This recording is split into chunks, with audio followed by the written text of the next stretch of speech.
أعلى الفيديوهات مشاهدة خلال أول 24 ساعة من العرض. أكبر عرض فيديو موسيقي على يوتيوب ب3,900,000 مشاهد متزامن. المرتبة الأولى على آيتونز خلال ساعتين فقط من العرض. نبذة عن نجاح فرقة انتشرت شهرتها فجأة كالنار في الهشيم، وبات لها جيش عالمي يستميت في الدفاع عنها وبمساندتها حتى شبهت بالوباء. BTS كيف بدأت؟ ومن هم الآرمي؟ وهل حقا دعت للشذوذ والمثلية الجنسية؟ الفرقة الأسطورية. عام 2010 اكتشفت شركة بيج هيت للترفيه الكورية الجنوبية فرقة BTS أثناء ممارستها لعملها الاعتيادي في البحث عن المواهب واكتشافها. فالعضو جين كوك تواصلت معه الشركة بعد ظهوره في برنامج سوبر ستار كي، النسخة الكورية من برنامج أمريكان آيدول.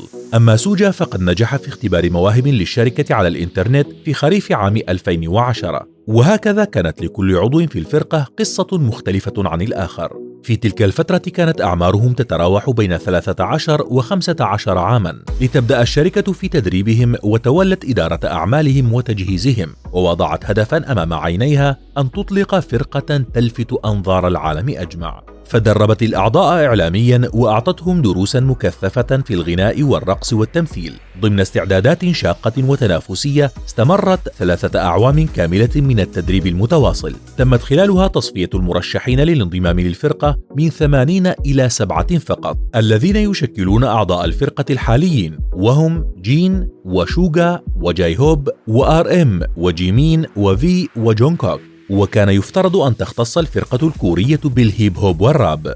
عام 2013 شهد إطلاق أول ألبوم لBTS، لكنه لم يحصد ردود الفعل المرجوة. رغم ذلك احتل المرتبة 10 على مخطط الموسيقى الكوري الشهير، ولفتت أغنيته لا مزيد من الأحلام الأنظار بشكل خاص، إذ تحدثت عن مرحلة المراهقة والبلوغ والصعوبات التي يواجهها المراهقون في كوريا الجنوبية، لتسير على الطريق نفسه في أغنيتها التالية التي تمحورت حول المشكلات الاجتماعية التي تواجه الشباب، وكانت سباقة إلى هذا التوجه عن الفرق الأخرى.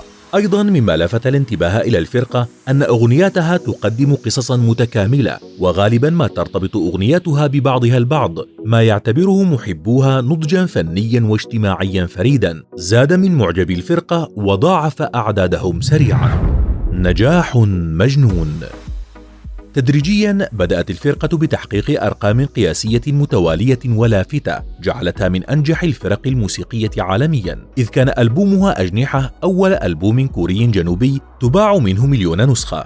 وبعد أعوام قليلة مضت تسربت شهرة الفرقة خارج كوريا بل وخارج آسيا كلها لتصبح فرقة عالمية، بدءا من أمريكا التي حصلت فيها على شهادة من جمعية صناعة التسجيلات الأمريكية، وكانت أول فرقة كورية تحصل على هذه الشهادة. وتلا ذلك مرات كثيرة حصلت فيها الفرقة على لقب أول، فظهرت على غلاف مجلة التايم الأمريكية ضمن قائمة أكثر المشاهير نفوذا في العالم.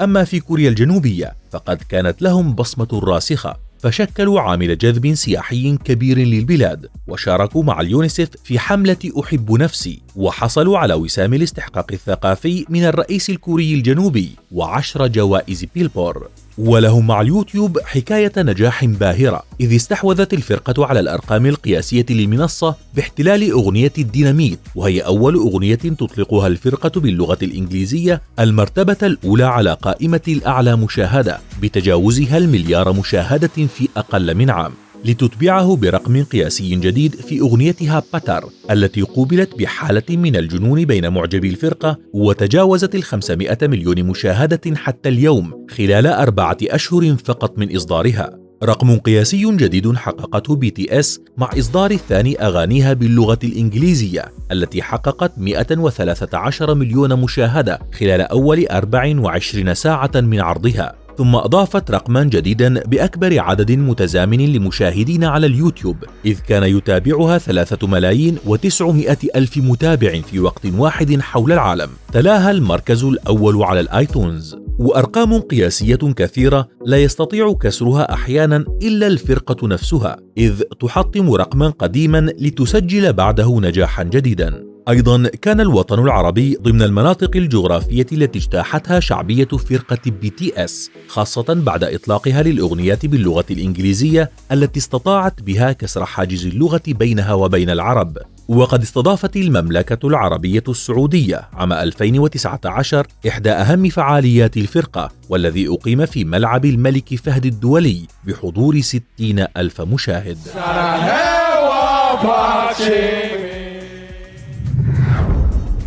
آرمي BTS.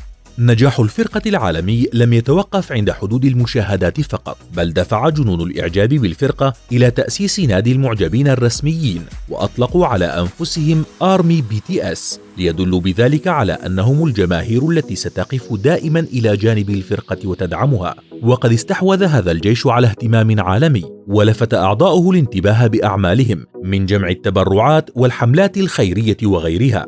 وتميز الجيش بتكونه من ملايين الأشخاص من ثقافات ولغات ومجتمعات مختلفة، جمعهم حب BTS والدفاع عنها، ويتضمن ذلك الوطن العربي أيضا. فالملايين من العرب يتابعون الفرقة ويترقبون أعمالها، بل وأنشأوا المنتديات والمدونات والمواقع للنقاش حول أغنياتها ومعانيها.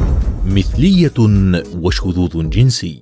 بعيداً عن نجاحات الفرقة وأرقامها القياسية والضجة الكبيرة التي تثار حول أغنياتها، يوجد ضجيج من نوع آخر تماماً، وجدل كبير لا يمكن تجاهله أثير حول الفرقة، خاصة بعد أن كتب أحد أعضائها RM تغريدة أبدى فيها إعجابه بأغنية سيملاف التي تدعم المثليين والمثلية. كذلك تعاونت الفرقة ذات مرة مع هيلسي المطربة الأمريكية المعروفة بأنها ثنائية الميول الجنسية. أما بالنسبة لديانات أعضاء BTS فقد صرح أغلبهم بأن لا دين له، ومع ذلك فمن المعروف أنهم تلقوا تعليمهم في مدارس مسيحية.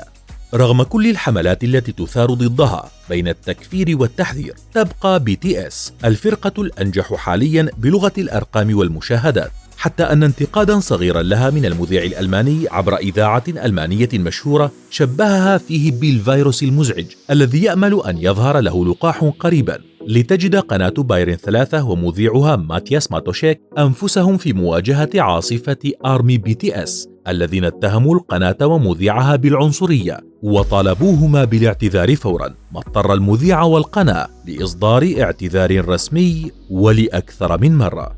وأنت هل ترى أن BTS فرقة فنية تستحق النجاح أم خطر على معتقدات الجيل وأفكاره؟